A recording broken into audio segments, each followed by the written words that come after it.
Ako ay si Karen Tongol mula sa City of Virginia Beach at sa ngalan ng lahat ng tumugon sa araw na iyon at ng Memorial Committee, isang karangalan ang ilarawan para sa inyo ang Paths of Reflection sa 531 Memorial sa Virginia Beach, Virginia.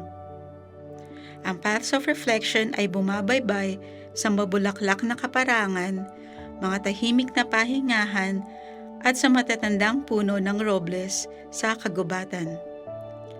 Sa kahabaan ng daan, masasaksihan natin ang katatagan sa pamumukadkad ng bulaklak, sa tibay ng puno, sa mahinahong lagaslas ng tubig, at sa banayad na pagtunog ng mga bato sa ilalim ng ating mga paa. Ang samyo ng kagubatan at mga ligaw na bulaklak ay humahalimuyak sa hangin habang ang sikat ng araw ay tumatago sa mga dahon at marahang dumadampi sa ibabaw ng tubig. Ang mga landas na ito ay umaakay sa isang makinang na reflecting pool na may habang 400 na talampakan kung saan ang lahat ng ating pandama ay nagiging buhay, ang dampi ng malamig na bato at tubig, ang banayad na tunog na umaagos na tubig at ang paggalaw sa gilid nito.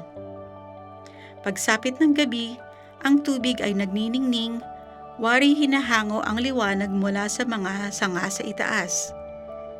Sa pagitan ng mga sanga, 150 ilaw ang kumukutitap na sumasagisag sa 150 taon na pinagsama-samang serbisyo publiko ng mga pumanaw ng ating kababayan.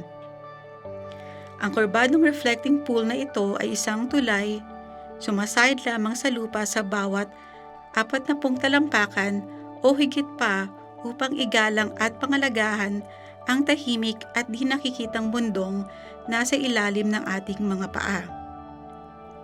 Ang mga ugat ng punong nagbibigay lilim sa memorial ay maselan kahit ang mga punong ito sa itaas ninyo ay wari matibay at matatag.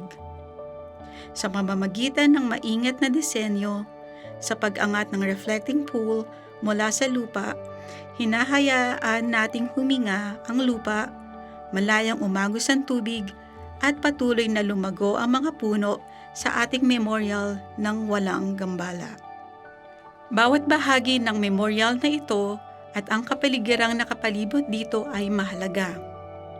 Maging ang mga bahaging hindi natin nakikita ay karapat-dapat sa pag-aaruga.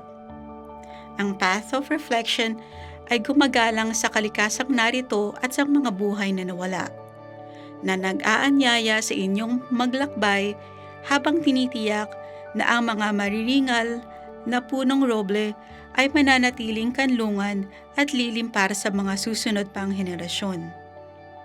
Kapag handa na kayo, inaanyayahan kayong magpatuloy sa Memorial Glade.